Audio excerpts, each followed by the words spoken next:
আসন্ন নির্বাচনের প্রস্তুতি বিষয়ে আনসার ও ভিডিপিতে কথা বলছেন স্বরাষ্ট্র উপদেষ্টা। চলুন তার কিছু মূল্যবান কথা আমরা শুনে আসি। দুর্নীতি রাষ্ট্রের সবচেয়ে বড় শত্রু। দুর্নীতি শুধু অর্থনৈতিক ক্ষতি করে না, এটি রাষ্ট্রের প্রতিষ্ঠানকে ভেতর থেকে ক্ষয় করে এবং জনগণের বিশ্বাস ভেঙে দেয়। কোন আনসার সদস্য যদি ব্যক্তি স্বার্থ, লোভ বা রাজনৈতিক সুবিধা অংশ হয়ে কাজ করে, তবে সে শুধু আইন ভঙ্গে নয়, সে রাষ্ট্রের ভিত্তিকেও দুর্বল করে। বাংলাদেশ আনসার ও ভিডিপি সদস্যরা কোন রাজনৈতিক দলের বাহিনী নয়। এ সময় তিনি মন্তব্য করেন, বাংলাদেশ আনসার ও ভিডিপি সদস্যরা কোনো রাজনৈতিক দলের সদস্য নয়।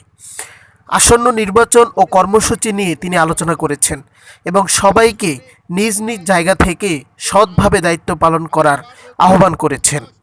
অন্যায় আদেশকে না বলা, অন্যায়ের প্রশ্রয় না দেওয়া, জুলুমের বিরুদ্ধে অবস্থান নেওয়া, মজলুমের পক্ষে কাজ করা এবং দায়িত্ব পালনের ন্যায় পন্থা অবলম্বন করা।